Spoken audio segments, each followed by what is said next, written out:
여러분 안녕하십니까? 행정학 기출문제 풀이하도록 하겠습니다. 자, 1번부터 보도록 할까요?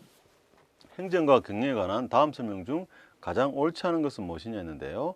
자, 4번이 틀렸는데 오늘날 전 세계적인 정부개혁, 전 세계적인 정부개혁으로 인하여 행정과 경영 간의 차이점이 더욱 뚜렷해지고 있다 했는데요. 자, 이 전 세계적인 정부개혁이 뭐냐? 바로 NPM적 행정개혁이 되겠습니다. 자, NPM 행정개혁은 신자유주의와 신관리주의 두 개로 나뉜다 그랬고, 요즘 특히 신관리주의가 하나 있죠. 신관리라는 것은 행정과 경영의 유사성을 강조하는 것이고, 행정의 경영기법 도입을 그죠? 행정에다가 적용하는 것을 우리가 신관리주의라고 합니다. 자, 경영기법 대표적으로 뭐 성과급 같은 거예요. 여러분 성과급은 원래 이게 기업체 쓰는 거잖아요. 공공부문은 성과급이라는 게 없었는데 기업체 아이디어를 공공부문에 가져오는 거거든요. 이런 식으로 하는 것을 신관리주의라 그러는데, 그러니 행정과 경영의 차이점이 아니라 유사점이 더욱 뚜렷해진다. 자, 그러면 왜 행정 영역에다가 성과급과 같은 경영 기법을 도입하고 있느냐? 행정이나 경영이나 거의 비슷한 게 아니냐라는 거죠. 사람을 관리하고 어떤 돈을 관리하는 면에서는 비슷하니까 경영 기법의 아이디어를 그대로 행정에 가져와도 된다. 이걸 우리가 신관리주의라 그럽니다. 그래서 맞는 지문이 뭐냐면은 오늘날 전 세계적인 정부 개혁으로 인해 행정과 경영 간의 유사성이 강조되고 있다. 또는 유사점이 더욱 뚜렷해지고 있다. 이렇게 해야지 맞는 표현이 되겠습니다. 자, 그래서 나머지 지문은 이제 맞는 지문인데요. 2번 지문에 시험에 많이 나오죠. 모두 관료제적 성격을 가진다는 점에서 유사하다. 자, 관료제적 성격이라는 게 뭐냐면은 대규모 조직이고, 여기 나오죠. 개청제, 분업, 대규모 조직, 이 세 가지를 우리가 관료제적 성격이라고 얘기를 합니다. 이런 성격을 가진다는 거죠. 개청제를 가지고 있고, 분업 형태를 취하며 대규모 조직이다라고 하는 겁니다. 자, 다음 2번 문제 보겠습니다. 행정과 경영에 관한 다음 설명 중 가장 적절한 것은 무엇이냐 되는데요. 자, 여기 보세요. 오늘날 전 세계적인 정부 개혁으로 인해 행정과 경영 간의 차이점이 더욱 뚜렷해지고 있다. 이거 틀린 지문이 되는 거죠. 자, 이런 식으로 이게 좀 빈출 지문들이, 여기 이제 빈출 지문이 있는데 자주 출제됩니다. 이게 틀린 지문이 되겠죠. 자, 그런데 1번 보세요. 행정과 경영 모두 관료제적 성격을 가지고 있으며라고 되어 있죠. 여기 이제 앞에서 바로 방금 보셨던 1번 문제 내용 아니겠습니까? 자, 이렇게 해서 이제 좀 우리 기출 문제는 비슷한 지문들이 반복 출제되고 있으니까 기출 문제 푸시면서 빈출로 나온 지문들은 반드시 좀 가져가시기 바라겠습니다.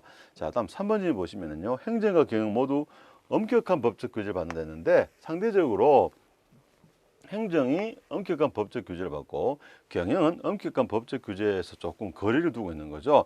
아무래도 이제 주로 민법 정도의 규정을 받는 겁니다. 좀 자유롭게 영업을 해야 되기 때문에 엄격한 법적 규제 받지 않죠. 하지만 행정은 엄격한 법적 규제를 받습니다. 왜냐하면 공권력을 사용하니까 그죠. 공권력을 사용하고 강제력을 행사하는 거기 때문에 엄격한 법적 규제를 받는다라고 할 수 있습니다. 자, 법적 규제를 받다 보니까 대응능, 환경에 대한 대응력, 변화에 대한 대응 능력이라든가 인력의 충원 과정에서 탄력성이 떨어진다라고 얘기를 하고 있습니다. 예컨대 경영이야 뭐 필요할 때마다 인력을 그때그때 채용이 가능하죠. 하지만 우리 경찰 같은 경우는 주기적인 시험을 통해서 뽑죠. 이런 것도 또 어떻게 보면은 인력의 충원 과정에 탄력성이 떨어진다 할 수 있는 것이고, 그다음에 또 변화에 따라서 그때그때 따라 법을 만들어줘야 돼. 새롭게 법을 개정해야 되죠. 그러다 보니까 일일이 그 법을 개정하면 또 이미 또 환경은 또 많이 변해 있고, 이런 식으로 환경 변화에 대한 대응력이 떨어진다라고 얘기를 할 수 있습니다. 자, 그다음에 행정과 경영인데, 행정은 공익을 추구하지만은 경영은 사익 추구 또는 뭐 이윤 극대화 이런 걸 추구한다는 거죠. 그래야 됩니다. 자, 표 한번 봐봐요. 잠깐만요. 표 한번 볼까요? 여기 나오죠. 그래서 행정과 경영에서 행정은 공익을 추구하지만 경영은 이윤 극대화. 자, 여기 자주 나오는 빈줄 지면 되겠습니다. 빨간 줄 꼭 쳐놓으세요. 행정은 엄격한 법적 규제를 받지만 그래서 경직성을 가지죠. 하지만 경영은 직접적인 법적 규제 적용 대상은 아니고 일정한 법 테두리만 지키면은 자유롭게 그 법의 범위 내에서 자유롭게 영업을 할 수 있습니다. 자, 그다음에 나머지 또 평등성. 모든 국민은 법에 평등하지만은 경영에 있어서는 고객에 있어서는 차별되고 용인된다. 즉 고객이랑은 돈이 있느냐 없느냐 그 문제가 되는 거죠. 돈 없으면 차별할 수 가능하다는 게 됩니다. 기본적으로 행정은 경쟁자 없는 독점성을 가지고 있지만 경영은 자유로운 시장 진입이 가능하다고 이렇게 얘기를 하고 있습니다. 자, 다음 볼게요. 경영과 구분되는 행정이 가지는 속성에 대한 설명으로 가장 옳지 않은 게 뭐냐라고 했는데요. 자, 경영과 행정에 관계되는 거죠. 경영과 구분된 행정이 가지는 속성에 대해서 옳지 않은 걸로 했는데요. 3번 보시면은 행정은 목표 달성을 위한 효율적인 자원 활용을 위한 관리성을 가진다. 자, 이 관리라는 거는 인적 자원과 물적 자원을 관리한다 이렇게 이해하시면 되겠는데요. 효율적 자원 관리란 말이 적혀 있죠. 자, 그런데 경영과 구분되는 행정이 가지는 속성에서가 뭘까요? 바로 행정의 정치적인 성격이 되겠습니다. 자, 행정이라는 것은 퍼블릭 어드미니스트레이션이죠. 그러니 정치적 성격과 경영적 성격 두 가지를 모두 가지고 있단 말이죠. 모두 가지고 있는 성격이다. 그러니 경영과 구분되는 행정의 속성이라는 것은 바로 정치적 성격을 말합니다. 그런데 이게 옳지 않은 고르라 그랬죠. 즉 정치적 성격에 대한 설명 옳지 않은 고르라 했습니다. 그러니 뭘 고른다? 경영의 성격을 고르면 된다. 이래 되는 거죠. 이 문장을 약간 꼬아놨기 때문에 시험장 가셔가지고 좀 이해를 잘 하셔야 됩니다. 경영과 구분되는 행정이 가지는 속성, 한마디로 정치란 거죠. 그런데 정치에 대한 설명을 가장 옳지 않은 고르시오라고 했단 말이에요. 그럼 뭘 고르면 될까요? 정치에 대한 설명 옳지 않은 골라라 했으니 반대해서 가셔가지고 경영에 대한 설명을 골라라. 이러면은 바로 우리가 답을 3번으로 고를 수가 있습니다. 자, 여기 보시면은 독점적 측면에서 경쟁자가 없다. 자, 경영은 경쟁자를 강조하죠. 그 다음에 또 정치적 공권성을 가지고 있다 했죠. 그 다음에 또 공익 추구라는 목적을 가지고 있다. 그렇죠? 공익 추구라는 목적을 달성하기 위한 것이다. 그러니까 이것도 기본적으로는 정치적 성격에 가깝다 이렇게 보시면 되겠습니다. 자, 왜냐하면 경영은 공익이 아니라 이윤 극대화잖아요, 그죠? 이렇게 논리를 보시죠. 다음 4번 문제 볼게요. 다음 학자에 대한 설명으로 옳지 않은 게 뭐냐라고 했는데 군노는 행정은 국가의지의 표현이라고 따졌는데요. 자, 군노를 보세요. 정치는 국가의지를 표현한 행정이 아니라 정치가 국가 의지를 표현하고 그다음에 행정은 이를 표현된 국가의 의지를 행정이 어떻게 하는 거 실천하는 것을 말한다. 자, 군노는 정치행정 이원론자라 할 수 있습니다. 행정과 그래서 우리가 행정관리설이라 했는데 행정관리설학자라는 것 주로 이제 정치행정 이원론이 되는 거죠. 정치행정 이원론적 시각에서 봤을 때 그래서 그러니 행정은 국가의지 표현이 아니라 정치가 국가의지의 표현이고, 자, 국가의지를 표현했다, 결정을 했다, 그 행정은 이를 실천한다, 집행한다 이렇게 해서 양자를 구별한다. 정치행정 이원론 시각에서 보시면 되겠습니다. 자, 그래서 또 윌슨은 정치행정의 분리를 주장했다. 그죠? 정당 정치로부터 행정의 분리를 주장했고, 사이먼은 고전적 조직 원리들, 예를 들면은 이제 개청제의 원리, 명령 통일의 원리 이런 것들이 있죠. 또는 분업의 원리 이런 것들은 검증되지 않은 속담이나 격언에 불과하다. 그랬다. 펄어버브에 불과하다. 그래서 검증을 해야 된다. 논리 실정주의에 따라서 검증해야 된다 했습니다. 테일러는 시간과 동작 연구를 해가지고요 효율적 관리를 위한 최선의 방법을 찾고자 했다. 이렇게 보셔도 되겠고요. 자, 2000년도 경제학부 후보 문제 되겠습니다. 자, 밑에 표 한번 보시면은요. 윌슨 최초 논문에서 그죠? 행정 연구라는 논문을 발표했었고 행정은 사무의 영역이다, 비즈니스 영역이다라는 거, 그리고 행정 곧 경영이다라고 얘기합니다. L.D. 화이트라는 분은 최초의 교과서를 서술하신 분이고요. 귤릭이라는 분은 포스트코버, 우리 뒤에 나올 테니까 일단 포스트코버 귤릭. 그 다음에 군노는 정치는 국가의지를 표명하고 정책을 구현하는 것이며 결정하는 것이다. 행정은 이를 실천하는 것이다. 집행하는 것이다. 해서 정치행정을 구별했다. 정치행정 이원론이라고 보시면 되겠습니다. 따라서 정당 정치의 개입을 부정했다. 이렇게 보셔도 되겠고요. 윌슨, 화이트, 귤릭, 군노, 정치행정 이원론자라는 거 정도는 좀 가져가셔야 됩니다. 윌슨은 당연히 아실 것이고 특히 귤릭이나 화이트도 그런데 군노도 정치행정 이원론자라는 거 꼭 기억하시기 바라겠습니다. 자, 다음 볼까요? 5번에 21년도 최근의 문제가 되겠죠. 정치행정 이원론의 설명으로 가장 적절하지 않은 것은 무엇이냐 했는데 정치행정 이원론이죠. 그 말은 이제 행정이란 것이 정치 플러스 경영이에요. 그죠? 자, 그리고 제가 정치란 것은 퍼블릭이라 그랬고요. 그다음에 경영이란 것은 어드미니스트레이션이라고 그랬습니다. 그래서 퍼블릭 어드미니스트레이션 거죠. 이렇게 행정이라는 단어가 만들어진 거라고 말씀을 드렸는데요. 자, 그럼 가장 적절한 고르는데 4번 보시면은 능률적인 행정을 위해서는 능률성 강조하는 거죠. 정당 정치라는 건 적극적 개입을 촉구한다? 아니죠. 정당 정치로부터 분리돼야 된다라고 얘기를 합니다. 정치행정 이원론에서 말하는 요 정치가 뭐예요? 요 정치란 것이 정당 정치죠. 정당 정치 또는 역관제가 되겠습니다. 역관제로부터 행정을 이원론 분리시키자. 그리고 분리시키니까 분리시키니 행정의 경제적 성격을 강조하는 거다. 능률성을 강조하는 거죠. 그래서 능률적 행정을 위하여 정당 정치로부터 행정을 분리시키고자 했다라고 보시면 되겠고, 여기 윌슨도 행정연구에서 정치행정을 분리를 주장하였다. 그리고 행정은 경영의 영역이다. 즉 전문적이고 기술적인 영역, 경영의 영역이다. 군노도 보세요. 정치와 행정의 차이를 주장했다. 그죠? 맞는 문장이 되는 거죠. 예, 방금 우리가 20년도 경제활동 보고 문제의 1번 지문 보시는 것처럼 군노도 이렇게 정치 행정의 차이를 주장하는 사람들이 나와 있잖아요. 자, 그러니 답은 우리가 4번이 되겠습니다. 이 정도는 솔직히 좀 쉬운 문제가 지문이 되겠죠. 자, 기본적으로 기출 지문을 어느 정도 거의 100% 여러분 답을 좀 정확하게 이해하시고 이 답을 고르주셨으면요, 예, 아마 여러분 합격에 어떤 승진에 도움되는 점수는 충분히 받을 거라고 생각이 듭니다. 예, 다음 질문 볼게요. 다음 중 시장 실패에 관한 원인별 정부의 대응 방식이 잘못 연결되어 있어서 뭐냐라고 했는데요. 자, 요거는 약간 암기 사항이긴 한데, 자, 자연적 독점이 됐어요. 자, 자연적 독점이 됐는데, 예, 여기 보면은 독점이란, 자연적 독점이라는 거는 이제 행정의 규모의 경제라 그래가지고, 규모의 경제라는 것은 물건을 대규모로 물건을 만들수록 어떨까? 좀 싸게 치죠. 작게 물건 만들면 대규모 물건을 만들면 물건이 단가가 낮아지니까 또 더 싼 가격으로 물건을 만들게 되고, 또 그걸 또 싼 가격으로 물건을 공급하니까 어떻게 될까요?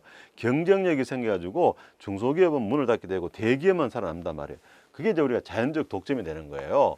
그런 거 우리가 규모의 경제 때문에 생기는 겁니다. 그러면은 이 경우에는 이게 하나의 시장 실패가 되는데 정부는 어떻게 하느냐? 공적 규제를 가한다. 예컨대 독점이 생기는 거니까 독점 규제 또는 독과점 규제를 가한다든지, 아니면은요, 국가가 직접 공급을 해야 됩니다. 공적 공급을 합니다. 대표적인 이 자연적 독점이나 규모의 경제 사례가 철도, 도로, 그죠? 전기 이런 것들이거든요. 또 그다음에 또 우리가 통신 같은 거, 전화국 같은 거 있죠. 그러다 보니 대부분 다 이게 뭘까요?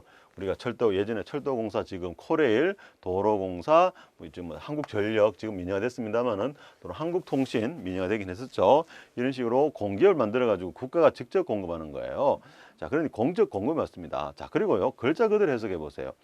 공적 유도란 게 뭐냐면은 보조금을 지급하는 건데, 아니 지금 독점이 된다. 독점은 나쁜 거거든요. 독점이 돼버리면은 가격이 상승합니다. 혼자서 내 이외에는 다른 곳에서 이용을 못 하니까요. 어떨까요? 너가 우리 제품 이용하지 않으면 갈 데 있느냐 이러면서 가격을 막 올린단 말이에요. 자, 그런데 그렇게 나쁜 짓을 많이 하는데 공적 유도, 즉 보조금을 주겠다, 보조금을 준다. 예, 말이 안 맞는 거죠. 예, 그래서 이게 틀린 지문이 되겠습니다. 이런 것들 자연스럽게 보셔도 이해됩니다. 요거 꼭 좀 기억해 놓으세요. 자, 그 다음에 이제 정보 비대칭 같은 경우에는요, 자, 공적 유도, 자, 보조금도 주고 규제를 가한다는 건데, 자, 예컨대 여러분, 정보 비대칭이라는 것은 우리가 원산지 표시 같은 것들이 정보 비대칭적 상황이 됩니다. 그죠? 우리가 이게 어느 제품인지 모르고 물건을 구매할 수 있겠죠. 원산지 표시 같은 경우에 이제 한마디로 소비자와 생산자 간에, 그죠? 또는 가게 주인하고 생산자는 또 가게 주인이라고 보셔야 되겠어요. 가게 주인 우리가 그죠? 노량진 수산물 시장에서, 그죠? 이게 후쿠시마산인데 국내산을 속인다든지 그랬을 때 어떻게 할까? 이거를 원산지를 표시하라라고 이제 규제를 가하는 거거든요. 또는요, 이렇게 원산지 표시 같은 이런 걸 정확하게 했을 때 국가가 공적 유도, 즉 보조금 지급 등을 통해서 그 정확한 정보 제공을 더욱 장려하기도 하고 그렇게 하는 겁니다. 맞는 지문이 되겠습니다. 외부효과의 경우는 긍정적 외부효과의 경우에는 과소공급되기 때문에 보조금 공적 유도를 하고 부정적 외부효과 같은 경우 환경오염 같은 경우에는 적정량의 환경오염 물질만을 배출하기 위해서 환경오염에 대한 규제를 가는 거죠. 환경오염 규제. 이런 것들이 되겠습니다. 자, 불안전 경쟁, 예를 들면은 중소기업과 대기업 간에서 불공정 경쟁 이런 것들을 우리가 불안전 경쟁이라고 하는데 이럴 때는 대기업에 대한 규제를 가하는 거죠. 예컨대 대형 마트 같은 경우에 토요일 날이나 일요일 날 강제 휴무하게 하는 것들 이런 것들도 우리가 공적 규제라고 할 수가 있겠습니다. 자, 다음 7번 문제 볼게요. 시장의 실패 원인에 대한 대응으로 가장 적절하지 않은 것은 이라고 되어 있는데 자, 답은 2번 한번 볼까요? 18년도 경쟁성지 문제 되겠는데 불안전 경쟁, 불안전 경쟁과 정보 비대칭. 자, 방금 말씀드렸죠. 정보 비대칭의 경우에 보조금을 지급함으로써 기업체가 또는 그 생산자가 소비자들에게 더 올바른 정보를 제공해 주도록 인센티브를 주는 거. 이게 이제 보조금 지급인데 여기다가 규제를 가한다 했어요. 그런데 여기 규제도 가는 거지 맞죠? 원산지 표시 잘못하면은 과태료 문다든지 그런 건데 불안전 경쟁이에요. 이게 하도급 업체에 대한 불공정 행위를 한다든지 대기업과 중소기업 간의 불공정 경쟁 이런 건데 여기다가 더욱 불공정 경쟁하라고 보조금을 준다? 틀린 질문이 되는 거죠. 그래서 요거 답은 2번이 되겠습니다. 이렇게 이해를 해주시면은요 오히려 쉽게 이해가 되실 거예요. 자, 그 다음에 요거 보세요. 외부 효과, 자연 독점, 불안전 경쟁, 정보 비대칭성 상황. 이게 전부 다 이제 시장 실패 내용인데 공통된 대응 방식은 공적 규제다라고 되어 있죠. 자, 그래서 여러분 이거 6번 문제 거기에 아까 방금 문제 표에 보면은 외부 효과, 자연 독점, 불안전 경쟁 되어 있는데요. 뭐만 없어요. 공공재의 경우에는 공적 공급이지 공적 규제가 아니죠. 이렇게 나왔으니까 요거 꼭 좀 기억을 해 두시기 바랍니다. 공공재의 존재만은 공적 규제가 없잖아요. 규제 빠져 있다는 거 꼭 빨간 X표 여기다가 빨간 표로 X표를 해 놓으세요. 이렇게 빨간색이 보이실지 모르겠는데 X표를 해 주시기 바랍니다. 다시 보세요. 다음에 코드라는 사람이 있는데요. 소유권을 명확하게 한다. 코드라는 사람은 소유권을 명확하게 확립을 시켜준다. 또는 소유권 내지 제가 엄밀히 말하면 소유권 재산권 다르다고 다르긴 한데 그래도 소유권 재산권은 같이 쓰셔도 됩니다. 의도는 비슷한 거예요. 명확하게 확립하는 것이 부정적 외부 효과를 줄이는 방법이다. 맞는 지문인데요. 요거에 맞는 거고. 자, 이게 뭐냐 해설에 한번 보시면은 나와 있는데 이게 공장 대기오염 오염 물질을 방출한다는 거죠. 자, 그런데 지역 주민들이 오염 물질을 방출했을 때 여기에 피해액이 주민들에게 피해액이 100만 원이에요. 그런데 공해 방지 시설을 설치하는 데는 한 70만 원이 든다라고 합시다. 70만 원 설치하면 될 텐데 그죠? 70만 원 설치하는 게 훨씬 싸게 치죠. 그런데 주민들에게 100만 원 주는 게 아깝단 말이에요. 그러면 70만 원 설치하면 됨에도 불구하고 70만 원이 아까워서 안 하고 있어요. 그럴 때 국가가 법원이 뭐라 그러냐면은 주민들의 피해액이 뭐가 되냐면은 재산권이 되는 거예요. 또는 소유권이 되는 거예요. 소유권을 이제 확정시켜줘요. 너희들 피해액이 잠재적으로 추정해보니 100만 원이네. 자, 그러면 공장한테 얘기를 해요. 자, 너희들 주민들한테 100만 원 줘야 되는데 100만 원 줄래? 아니면은 방지 시설을 설치할래? 그러면 공장 입장에서 어떻게 하면 더 나을까요? 예전에는 그냥 굳이 70만 원 아까워서 안 하고 있다가 100만 원이라는 주민들에게 어떤 피해 보상권이 생긴다 그러면 어떨까? 100만 원 주느니 우리가 70만 원 설치하고 말겠다라는 거죠. 이런 식으로 해서 차라리 소유권 확립했을 때 뭐가 된다? 자발적으로 이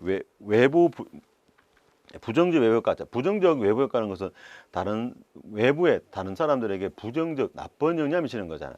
즉 공장에서 오염 물질을 배출하는 거, 그죠? 이런 수질 오염 시키는 거, 대기 오염이라든가 토양 오염 시키고 이런 것들이 대표적인 부정적 외부 효과가 되겠습니다. 자, 그러니 그죠? 그런 거를 막아내겠다라는 거죠. 이렇게 이해되실 거예요. 자, 해설은 장황하게 달았습니다만은 막상 간단한 건데요. 자, 그 다음에 8번 문제 한번 볼게요. 시장 실패에 대한 설명으로 가장 적절하지 않은 것은 무엇이냐라고 했는데 외부 경제의 경우에 자, 과소 공급이 되므로 적용된다는 거죠. 자, 이거 그러면요 어떻게 할까요? 외부 경제라는 것은 상대적으로 긍정적 외부 효과예요. 긍정적 외부 효과가 있고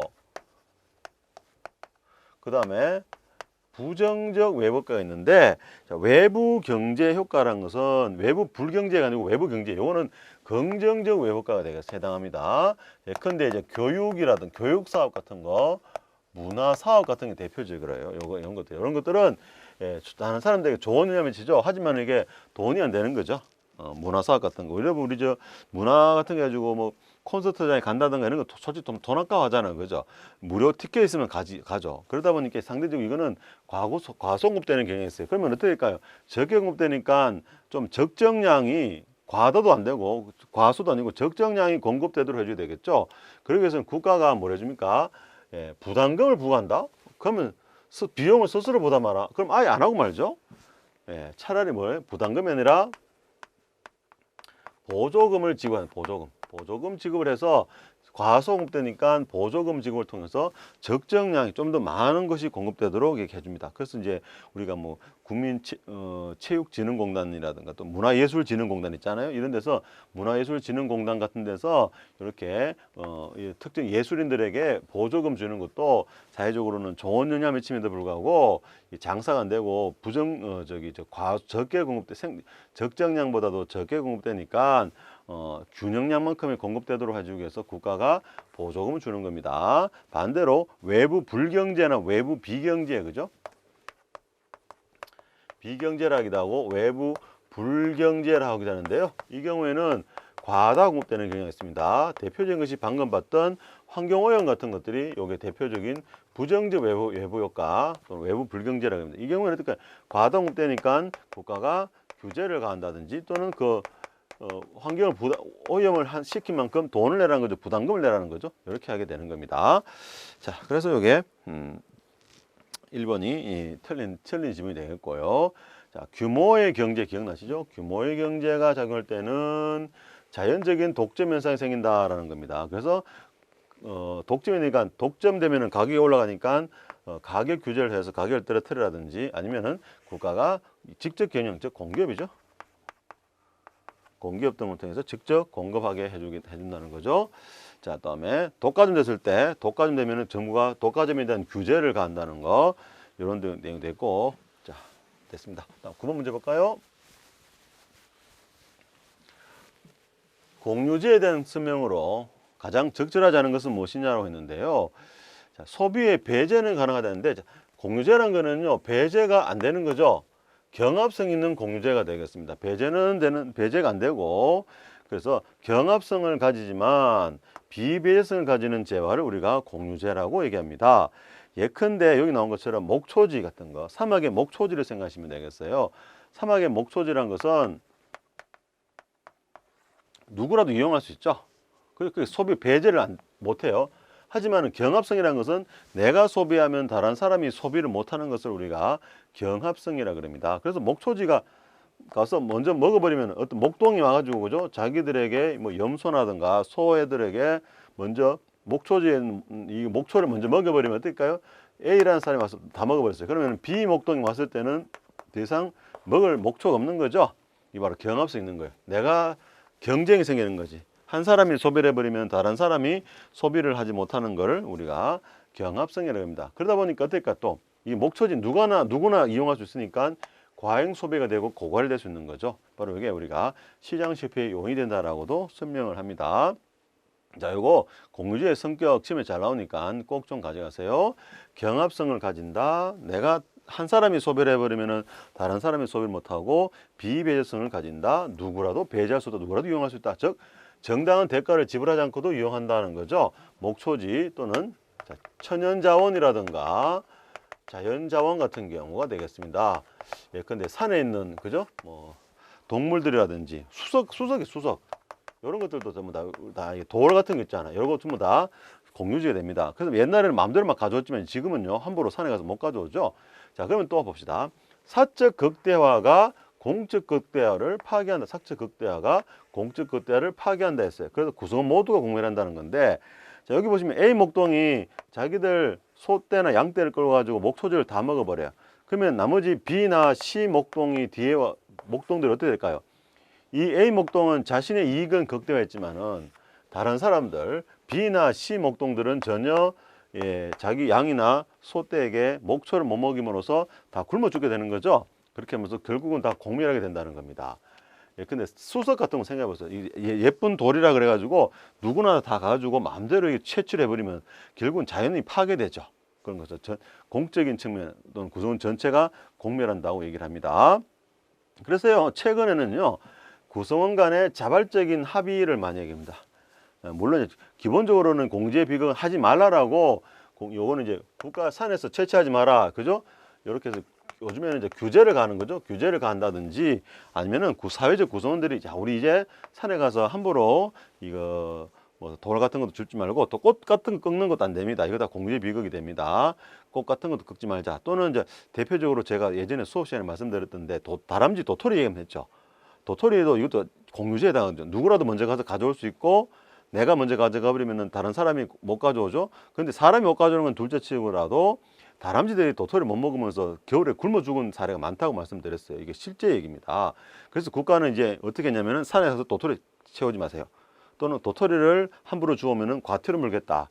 아니면은 또 어떻게 해요? 지역 주민들이나 여러 국민들이 이제 산에 가서 그냥 구경만 하고 도토리는 주워오지 맙시다라고 합의를 할 수도 있겠죠. 오늘은 이렇게 합의를 하자는 얘기를, 합의를 통해서 이 문제를 해결하자고 얘기를 많이 하고 있습니다.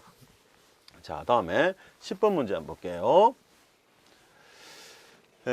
자, 여기 나왔죠? 바로 나오죠? 키워드가 뭐예요? 소유권이 되겠어요. 자, 부정적 외벽과 아까 말씀드렸던 것처럼 환경오염, 수질오염 같은 것들이죠.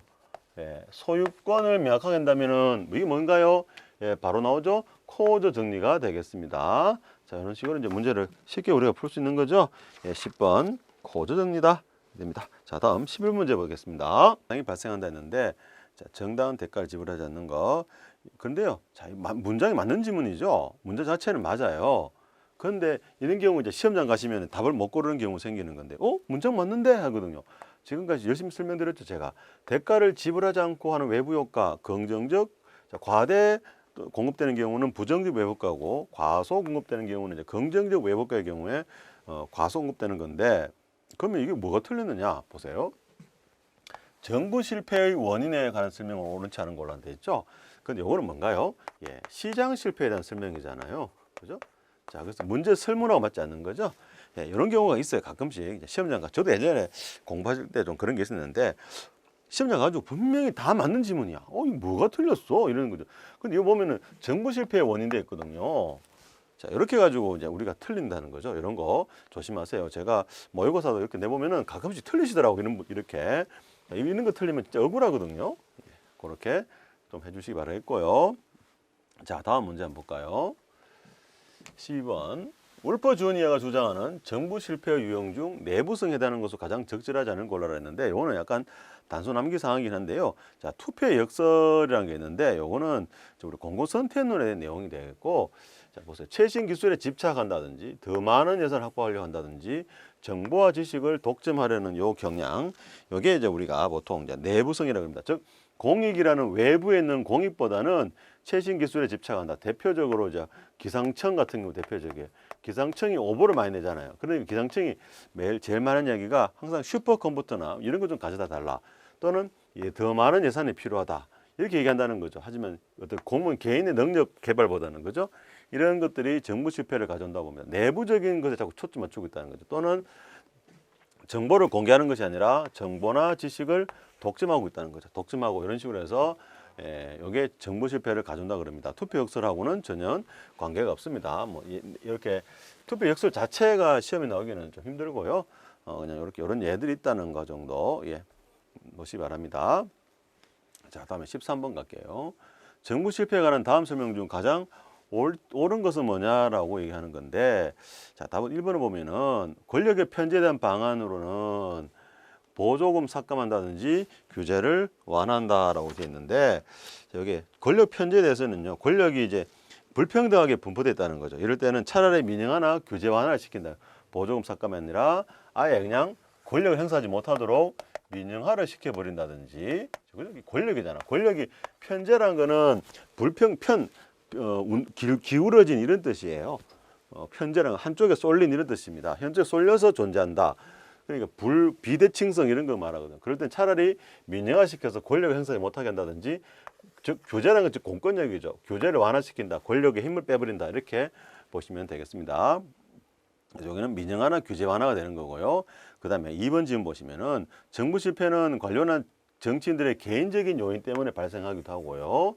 또 공공조직에 내재하는 구조적 요인 때문에 발생하기도 합니다. 자, 구조적 요인 하면은 주로 이제 관료제의 계층제라든지 어떤 계층제로 인한 정보의 왜곡 현상 같은 거, 또는 여러분 잘 아시겠지만 밑에서 위로 갈수록 정보 막 이상하게 막 왜곡되기도 하고 막 그러잖아요. 그죠? 그런 관료 조직의 내부 구조적 문제로 인해서 정부가 잘못된 정책을 결정하기도 하고, 또는 관료나 정치인들이 공익보다는 자신의 사익을 추구하려고 하는 경향, 이런 것들 때문에 정부 실패가 발생하기도 합니다. 자, 그 다음에 3번 지문 한번 보시면은요, 3번에 이 문제도 보세요. 정부 공적 공급, 보조금 등 금전적 수단을 통해 유인구조, 공적 유도, 공적 공급한다, 공적 유도, 법적 권역, 정부 규제. 이거는 정부 실패가 발생할 경우에요, 아니면 시장 실패가 발생할 경우에 정부의 대응 방식이에요. 그죠? 시장 실패죠. 정부 실패가 아니라 시장 실패의 경우, 이렇게 시장 실패, 정부 실패를 살짝 돌린단 말이에요. 이런 지문들 속지 마시기 바랍니다. 나머지 X 비효율성. 자, X 비효율성이라는 건 주로 경쟁의 결여로 인해 가지고, 경쟁 결여로 인해서 발생하는 거라고 되어 있습니다. 그래서 이제 비효율성일 때는 민영화를 시킨다든가, 민영화 시킨다든가, 또는 정부 보조금 삭감, 규제 완화 등을 통해서 이렇게 해결해 나간다. 자, 그죠? 우리 옆에 보시면은 표가 하나 있죠? 14번 문제 표에 보시면은 X 비율성 해서 다 포함되죠? 민영화, 보조금 삭감, 규제 완화 모두가 세 가지 경우 모두 다 포함이 되어 있습니다. 그죠? 이런 문제가 생겼을 때 민영화 시켜서 경쟁을 시킨다든가, 또는 이제 보조금 삭감해가지고 더 아껴 쓰게 만든다든지, 비용이 자꾸 늘어나니까 아껴 쓰게 한다든지, 또는 규제를 완화시켜가지고 행정 규제에 대한 완화가 되겠죠. 이렇게 해서 좀 비효율성이란 비효율적인 상태에서 자꾸 규제를 하면은 더욱 그 규제가 잘못된 경우가 많겠죠. 그래서 X 비효율성 같은 경우도 규제도 완화하고 이렇게 하게 됩니다. 그래서 거기에 보면은 사민, 파보규, 권민규라 되어 있는데 이거예요. 사민, 그죠? 또 파보규, 파보규. 그다음에 권민규, 권민규 이래 있는데, 저도 참 두 번째 단어는 그렇게 아직 익숙하지는 않았어요. 근데 이건 없습니까, 선생님? 왜? 세 개 다 해당하잖아요. 세 개 다 포함되어 있으니까. 자, 이렇게 잡아놓으시 바라고요. 자, 15번 문제 볼게요. 시장 실패 및 정부 실패에 관한 설명으로 가장 적절하지 않은 것은 뭐냐라고 했는데, 권력의 편제라고 해서 방금 말씀드린 권력의 편제, 민영화와 규제 완화라 그랬죠. 아예 민영화를 시켜가지고 권력을 행사하지 못하게 만든다든지, 규제라는 것 자체가 기본적으로 권력의 토대를 두고 있잖아요. 규제라는 거는 공권력을 작용시키는 거니까 권력이나 공권력을 줄이기 위한다는 것을 규제 완화 말하죠. 자, 보시더라도 같은 지문, 빈출 지은 지문은 계속 반복이 됩니다. 그러니까 여러분 이런 것들은 몇 번 계속 익숙하게 하셔가지고 약간만 근데요, 이게 그런 게 있더라고요. 약간만 응용을 해보시면 문제를 못 푸는 분들이 계세요. 그래서 이렇게 포인트를 항상 잡아놓으세요. 이런 거 그냥 권력 편제, 민영화 규제 완화 이런 것들은 좀 암기를 좀 해놓으시 바랍니다. 이렇게 따로 또 X노트를, 그래서 우리가 또 나중에 이제 그 X노트를 하기도 하고, 또는 OX집을 가지고 해보는 이유도 바로 이런 기출문제를 그저 반복해서 한번 풀음으로써 약간만 변형이 되더라도 답이 틀릴 수 있으니까, 그런 어떤 문제점을 보완하게 나온 거니까 그렇게 좀 해보시고요. 자, 그 다음에 16번 문제 갈게요. 나머지 다 비슷한 내용들이고. 16번 가장 규제 정책에 쓰면 가장 옳지 않은 게 뭐냐라고 되어 있는데요. 자, 수단 규제, 관리 규제, 성과 규제, 이렇게 크게 우리가 규제 종류가 나와 있는데, 자, 그 밑에 표가 있습니다. 표가 있으면은 수단 규제라는 거는 우리가 투입 규제라고 돼요. 투입을 시키는 건데요. 가장 통제 지향적이에요. 이 투입 규제라는 것은 이렇게 보면 반드시 특정 안전장치를 착용하라든지, 특정한 환경 통제 기술을 사용하라든지 이렇게 하는 거죠. 그리고 다른 걸 하지 못하게 하는 거예요. 오로지 이것만 이게 수단이죠. 수단 규제, 투입 규제. 그 다음에 성과 규제, 관리 규제라는 거는 성과냐, 성과. 그러니 여기 키워드가 일정한 목표 달성 수준을 정해주고 그 수준을 지키게 해주는 거죠. 예컨대 이산화탄소 농도를 일정 수준으로 유지해라. 그런데 이것이 성과 규제가 가장 자율성이 높습니다. 왜냐하면은 이산화탄소 농도를 일정 수준으로 유지만 한다면은 어떠한 수단을 쓰더라도 상관없다는 거야. 그래서 수단 규제가 가장 통제가 강하고 그다음에 바로 다음에 배울 과정 수단 그다음에 성과 규제 이렇게 해서 총 세 가지로 나눠지는데요. 요거는 우리가 그림을 생각하시면 됩니다. 체제로는 그림 있잖아요. 그죠? 이거 성과 아웃풋, 과정, 컨버전 과정, 그다음 수단 투입이죠. 투입이 되겠다. 이렇게 해서 돼 있고 기본적으로 자율성은 이런 순서대로 자율성이 높다 이렇게 보시면 되겠습니다. 자, 그다음에 이제 관리 규제라는 거는 밑에 그 책에도 나오죠. 해썹 같은 거, 유통 과정 같은 걸 이렇게 규제하는 거 이렇게 보시면 되겠죠. 자, 문제 다시 올라갈게요. 예, 문제 볼게요. 16 가장 옳지 않은 게 뭐냐 했는데 그래서 수단 규제에서는 관리 규제에 비해 유연한 규제 설계가 가능하됐는데 수단 규제라는 것이 요게 이제 투입 규제잖아요. 가장 통제가 강하다는 거죠. 그다음에 관리 규제 반대로 했죠. 관리 규제에 비해서 관리 규제에 비해가 아니고 자, 관리 규제는 수단 규제에 비해 여러 가지 맞는 지문이 되겠습니다. 자, 그리고 관리 규제는 언제 사용하는 거냐면은 성과 규제를 적용하기 어려울 때, 즉 적정 수준을 찾기가 힘들 때 우리가 뭐 이산화탄소 농도라든가 또는 신약의 허용 부작용 발생 수준 이런 거지만 이런 적정 수준이나 적정 성과를 잡기 힘들 때 정하기 기준을 잡기 힘들 때 어떤 과정을 보자는 거죠. 성과를 하기 힘든 과정을 본다는 것이고 여기 보시는 것처럼 사회 경제적으로 바람직한 최적의 성과 수준을 찾는 게 쉽지가 않다라고 얘기를 합니다. 여기 예에서 이렇게 이산화탄소 농도가 나와 있지만 그리고 생각해 보시죠. 신약에 대한 부작용 발생 수준 우리가 이제 코로나 사태 때 뭐 1000명당 아니 뭐 10,000명당 정확하게 모르겠습니다만 한 명씩 부작용세가 죽어 나간다. 그러면 어떤 사람은 그 정도 괜찮습니다. 그리고 어떤 분들은 사람의 생명이 걸린 건데 그게 무슨 말입니까? 이렇게 되잖아요. 그러니 이게 적정 수준을 찾는다는 것이 쉽지가 않다는 거죠. 그다음에 수단 규제는 수능 정도 파악이 용이하다. 왜냐면은 무엇을 딱 하라라고 정해놨기 때문에 특별한 특정한 장비를 착용하세요. 이렇게 명령하는 거잖아요. 그러니 특정 장비를 착용했는지 안 했는지만 판단하면은 이걸 지키고 있는지 지키지 않는지 알 수 있기 때문에 수능 정도를 파악하는데 용이하다라고 얘기를 합니다. 그다음에 17번 문제 한번 볼까요? 자, 예, 요 17번 보시면은 17번하고 18번 정도까지만 할게요. 사회자본은 이제 다음 좀 이제 아무튼 끊어서 하는 게 나을 것 같았어요. 자, 17번 보시면은 정부 규제가 쓰면 가장 적절한 게 뭐냐라고 했는데 1번에 봅시다. 포저티브 규제와 네거티브 규제를 구분할 때 요거 잘 나온 지문이에요. 포저티브 규제는 네거티브 규제에 비해서 자율성이 크다 하는데 아니 반대로 되어 있어요. 네거티브 규제가 포저티브 규제에 비해서 자율성이 커요. 네거티브 규제는 원칙 허용, 예외 금지예요. 원칙적으로 모든 걸 허용하고 예외적으로만 몇몇 개만 금지시키는 것이고 그다음에 포저티브 규제는 원칙으로 모든 걸 금지시키고 예외적으로만 하나를 허용하는 거기 때문에 그죠? 잘 읽으셔야 됩니다. 우리가 네거티브라 그래가지고 부정적으로만 인식하시면 안 돼요. 예외적으로 금지한다 해서 네거티브 규제예요. 그래서 이거 반대로 설명되어 있고요. 그다음에 단계 규제 개혁은 규제 완화 그다음에 규제 품질 관리, 규제 관리 단계 이렇게 갑니다. 이게 첫 번째고 두 번째, 세 번째가 됩니다. 규제 완화는 양적으로 총량을 줄이는 것이고 규제 품질 관리는 개별적인 규제에 대한 질을 관리하는 것이고 규제 관리란 것은 규제와 규제 간의 정합성이나 일관성을 기하는 관리를 규제 관리라고 얘기를 합니다. 다음에 규제의 역설이 되어 있는데 이게 맞는 질문이죠. 최고의 기술을 요구하는 규제가 오히려 기술 개발을 지연시킬 수 있다. 자, 최고의 기술을 제가 이것도 뒤에 적혀 있는데요. 최고 기술을 사용하도록 하면 이 최고 기술을 또는 최고나 최신의 기술을 사용하는 업체는 진입 장벽을 설정하고 더 이상의 그렇지 않겠어요? 기득권 누리려고 하겠죠. 그래서 진입 장벽을 딱 막아버려요. 그러면은 바깥에 진입 장벽에 들어오는 국가의 허가나 특허에 있던 산업에 들어있지 않은 바깥에 있는 기업들은 어떻게든 최신 기술을 개발해 가지고 들어오고 싶어 하지만 이 규제로 딱 막아버리니까 그럴 바에 내가 굳이 새로운 기술을 개발할 필요 있느냐 하면 차라리 기술 안 해버린다는 거죠. 그래서 최고의 기술을 요구하는 규제가 역설적으로 기술 개발을 지연시킨다라고 얘기를 합니다. 또는 거기 보시면은 최저임금제를 실시하는 것이 사회적으로 어려운 사람들을 도와주기 위해서 최저임금제를 실시했는데 오히려 그 최저임금제가 상승함에 따라서 이 알바생들의 자리가 줄어버리는 거죠. 이게 역설이죠. 걔들을 보호해 주려고 하다가 오히려 보호를 못 해주게 되는 현상.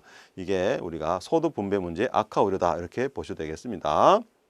또는 사회 전체 위험 수준 증가라는 것도 자 이게 깨끗한 어떤 공기를 유지하기 위해서 이 신기술을 개발한 신차에다가 그죠? 이걸 장착하게 만들었다는 거죠. 그런데 공기 정화 장치 만들었어. 그런데 그러면 어떻게 될까? 상대적으로 단가가 올라가니까 가격이 비싸지겠죠. 그러면 사람들이 비싼 신차를 구매하기보다는 이 공기 정화 장치가 장착되어 있지 않은 구형 자동차를 상대적으로 싼 가격이기 때문에 구매하게 되죠. 그러면 어떻게 될까요? 신형은 팔리지 않고 구형 중고차만 많이 팔리니까 오히려 공기 정화 장치가 장착되지 않는 구형 자동차가 시중에 더 많이 돌아다님으로써 공기 오염을 더욱 시킨다는 거죠. 이런 것들이 규제의 역설이라고 우리가 얘기를 합니다. 자, 그래서 이제 4번 한번 보세요. 4번이 나오는데 요 4번이 예. 자, 4번 3번은 적절한 거 맞죠? 예, 맞고 4번 요거요. 국무총리 소속입니다. 이거 자주 시험에 나오니까 꼭 가져야 돼. 국무총리 소속이 아니라 대통령 소속이 되겠습니다. 대통령 소속입니다. 국무총리 소속 아닙니다. 예, 이게요. 왜 대통령 소속이냐면은 규제란 것은 역대 대통령의 어떻게 보면 공약 사항이기도 해요. 그래서 뭐 어떤 정부든 진보든 보수든 관계없이 규제는 항상 대통령이 직접 내가 가지고 감독하겠다 이런 게 성향이 강합니다. 그래서 요거는 대부분 대통령 소속으로 됐습니다. 그러니 요거 대통령 소속이라는 거 꼭 가져가시 바라겠습니다. 자, 다음 마지막 18번 문제 볼게요. 제3섹터 또는 이제 중간 조직 NGO라고 합니다. 그러니까 정부가 조직이 있고 그죠? 정부 조직이 있고 그다음에 시장 있잖아. 그죠? 정부와 시장을 정부 1, 2섹터, NGO가 3섹터 이렇게 보셔도 되겠습니다. 여기 우리가 이제 NGO라는 거고 또 3섹터고 정부 1섹터, 시장 2섹터, NGO는 3섹터고요. 또는 중간 조직이라는 것은 우리 개개인의 시민하고 국가를 NGO라는 시민단체가 중간에서 연결을 시켜준다 해서 중간 조직이라고도 표현을 합니다. 가장 옳지 않은 고르시오라고 했는데요.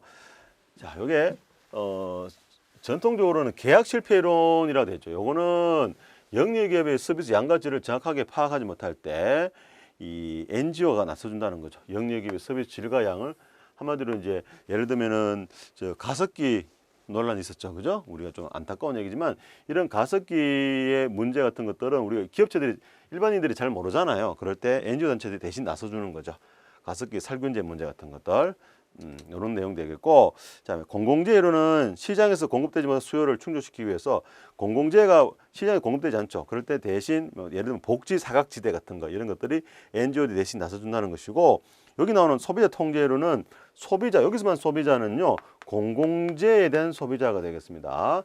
그다음 공공재 소비자, 이 공공재 소비자인 시민들이 공공재를 생산하는 국가를 감시 통제하기 위해 쏟아놓은 것이 소비자 통제 이론이다. 공공재가 제대로 생산 공급되는지를 통제하고자 하는 것, 이게 소비자 통제 이론이 되겠고요. 자, 2번 질문인데요. 이 던너비의 관정서 모형인데 예, 원래 이거는 여기 나오는 것보다는 우리 공공선택론에 나와야 되는데 일단 뭐 나왔으니까 여기는요 정책 위주의 참모 조직을 그죠? 집행유지의 개선 조직으로 개편하는 의도라고 했는데 아니고요. 반대로 했어요. 이게 참모 조직은 정책, 여기만 정책이라는 것은 주로 정책 결정 중심으로 묶어버리고 집행유지의 개선 조직은 자, 요게 준정부 조직이 뭐냐면은 요게 바로 적어 놓으시죠. 책임 운영 기관이에요. 책임 운영 기관을 만들어서 여기에다가 집행 기능은 여기다 줘버리고 동네 정부는 정책 결정 위주의 참모 조직 중심으로 형성하는 거. 이걸 관청 형성 모형이랍니다. 거기서만 관청이라는 거는 책임 운영 기관이라는 관청을 새로 만들어 가지고 그죠? 만들어서 집행 기능은 여기다 줘버리고 자, 행정부는 또는 정부 기관은 정책 결정 위주의 참모 조직 중심으로 만드는 거. 이걸 우리가 관청 형성 모형이라고 얘기를 합니다. 자, 옆에 그림 잠깐 보시면은요. 이게 예를 들면은 문화부가 있어요. 문화관광부 문화부라고 합시다. 문화부는 정책 기능 또는 정책 결정 기능, 우리가 이거를 이제 스티어링이라 그러죠. 스티어링 기능 중심으로 묶어버리고, 그죠? 참모 조직이나 문화부 정책 위주, 그 다음에 책임 운영 기관 해가지고 국립중앙극장 여기는요 집행 기능을 이제 넘겨주는 거죠. 집행 기능을 넘겨주고 여기서 이제 뭐 하는 거예요? 이게 에이전시 책임 운영 기관이죠, 그죠? 책임 운영 기관에 이렇게 따로 분리를 시키죠. 이게 국립중앙극장을 책임 운영 기관은 이렇게 관청을 만들어서 집행 기능을 넘겨주는 거죠. 이게 이제 우리가 덧너비가 말하는 관청 행성 모형이 되겠습니다. 국립중앙극장은 문화관광부, 문화체육관광부에 그죠? 책임 운영기관 소속됩니다. 여기는 주로 집행 기능을 담당하게 하는 거죠. 얘들은 결정 기능 같은 것들, 이제 참모 중심의 결정 기능을 수행하고 또 참모들이 정책 결정에 도움을 주잖아요. 얘들은 또 뭐 극장 운영하는 집행 기능 중심을 묶어버리고 이렇게 이원화시키는 거, 이걸 우리가 관청 형성 모형, 덧너비의 관청 형성 모형이라고 하겠습니다. 자, 그래서 거기 마지막으로 NGO 형성 및 성장 이론에서요. 자, 딱 한 포인트만 한번 가져갑시다. 출제가 될 만한 포인트 하나 말씀을 드릴게요. 자, 그게 뭐냐면 도표 한번 보여주세요.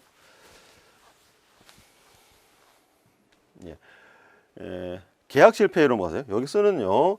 계약 실패 이론에서는 소비자들이 여기 소비자 조심하세요. 영리 기업에 생산하는 서비스에 대해서 정확한 평가 내리기 불가능하기 때문에 이를 보완해 주기 위해서 NGO가 생겼다. 즉 소비자들이 물건을 구매하는 것 자체가 계약이죠. 그런데 잘못된 계약을 한다는 거예요. 잘못된 제품을 구매하는 거죠. 그러니까 방금 말씀드렸던 우리가 살균제 같은 거죠. 이런 것도 하는 거. 그런 내용이 되겠고, 또는 우리가 잘못된 물건을 구매한다든지, 또 원산지 표시가 잘못된 물건을 구매한다든가, 가습기 이런 것들, 잘못된 가습기 설치하고 이런 것들 있죠. 그렇기 때문에 NGO 대신해 주는 거 말하고, 여기 소비자는 가습기 이런 거 생각하시면 되니까 이게 바로 민간재에 대한 소비자를 말한 거라면은, 자, 다음 밑에 표 한번 보여주세요. 이게 제일 많이 나왔어요, 시험에서는. 소비자 통제라는데, 여기 소비자는요, 소비자인 시민이죠. 바로 국가가 제공하는 공공재에 대한 소비자인 시민이 국가 권력을 감시 통제하기 위한 거고, 그래서 이게 돌려서 소비자란 말이 공통으로 나오니까 헷갈린단 말이에요. 이렇게 돌려서 시험 문제 나오는 경우도 많으니까 여러분이 요거는 좀 따로 준비해 가시기 바랍니다. 꼭 체킹해 놓으시기 바랍니다. 소비자 통제론과 계약 실패론 따로 체킹해 놓으세요. 자, 사회자본 이론 요거는 또 중요 주제니까 우리가 다음 강의에서 하도록 하겠습니다. 여러분, 자, 첫 강의인데 끝까지 파이팅 하시기 바라겠습니다.